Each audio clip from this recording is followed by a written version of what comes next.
നീതിന്യായ ചരിത്രത്തിലെ അപൂർവ നേട്ടത്തിനൊരുങ്ങുകയാണ് കണ്ണൂർ മാങ്ങാട് സ്വദേശിയായ തന്യാനാഥൻ. ജുഡീഷ്യൽ പരീക്ഷയിൽ 1ാം റാങ്ക് നേടിയ തന്യ കേരളത്തിലെ കാഴ്ചപരിമിതിയുള്ള ആദ്യത്തെ ജഡ്ജാകും. കാഴ്ചപരിമിതിയുള്ളവർക്കും ജുഡീഷ്യൽ സേവനങ്ങളിലേക്ക് നിയമനം ലഭിക്കാൻ അർഹതയുണ്ടെന്ന സുപ്രീംകോടതി വിധിയുടെ കരുത്തിലാണ് തന്യയുടെ നേട്ടം. അഭിജിത്ത് മുഴക്കുന്ന തയ്യാറാക്കിയ റിപ്പോർട്ട് കൂടി കണ്ടു.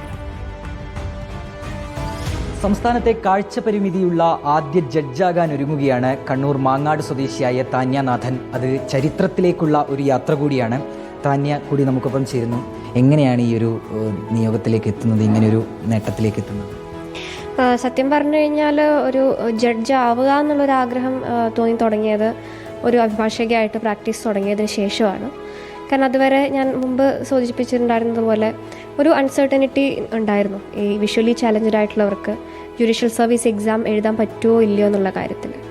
പിന്നെ ഹോണറബിൾ സുപ്രീം കോടതിൻ്റെ ആ ഒരു ജഡ്ജ്മെൻറ്റ് വന്നപ്പോൾ കുറച്ചുകൂടി നമുക്കൊരു കോൺഫിഡൻസ് ആണ്, എഴുതി നോക്കാം. അങ്ങനെ എക്സാമിന് അപ്ലൈ ചെയ്ത് എക്സാം എഴുതി ഇവിടം വരെ വന്നിരിക്കുകയാണ്.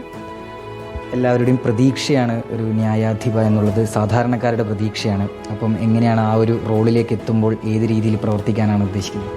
സമൂഹത്തിൽ ഏറ്റവും അവസാനത്തെ ആളിലേക്ക് കൂടി നീതി നടപ്പാക്കുക എന്നുള്ളതാണ് നമ്മുടെ നീതിപീഠത്തിൻ്റെ പ്രധാന ഉത്തരവാദിത്വം. അപ്പോൾ അത് എത്രയും ഇമ്പാർഷ്യലായിട്ട് ഒബ്ജക്റ്റീവായിട്ട് അത് നടപ്പാക്കുമെന്ന് തന്നെയാണ് ഞാൻ വിശ്വസിക്കുന്നത്. ഇതൊരു സുപ്രീം കോടതി വിധിയുടെ അടിസ്ഥാനത്തിലാണ് ഇങ്ങനെയൊരു നിയോഗത്തിലേക്ക് എത്തിച്ചേർന്നതെന്ന് പറയുന്നു. അപ്പോൾ അതിൻ്റെ ഒരു പശ്ചാത്തലം എന്തായിരുന്നു? പശ്ചാത്തലം എന്ന് പറയുമ്പോൾ സുപ്രീം കോടതി സ്വമേധയാ എടുത്തിട്ടുള്ള ഒരു കേസാണ്. അതായത് പല സംസ്ഥാനങ്ങളുടെയും ഈ ജുഡീഷ്യൽ എക്സാം നോട്ടിഫിക്കേഷൻ വരുമ്പം അതിൽ എടുത്ത് പറഞ്ഞിട്ടുണ്ടാവും, അതായത് 100% കാഴ്ചയില്ലാത്തൊരാൾ എക്സാമിന് അപ്പിയർ ചെയ്യരുതെന്നുള്ളത്.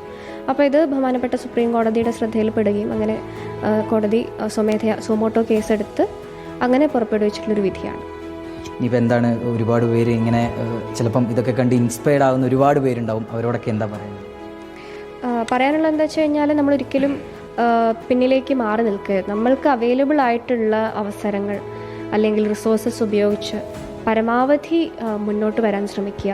എന്തെങ്കിലുമൊക്കെ ഒരു ഓപ്പർച്യൂണിറ്റീസ് നമുക്ക് എല്ലാവർക്കും വേണ്ടി വെയിറ്റ് ചെയ്യുന്നുണ്ടാവും. അതൊന്ന് കണ്ടെത്തുന്ന വരെയുള്ളൊരു താമസം മാത്രമേ ഉള്ളൂ. അതിലോട്ടായി കഴിഞ്ഞു കഴിഞ്ഞാൽ ഒരു പ്രശ്നമില്ല, നമ്മൾ മുന്നോട്ട് പോകും.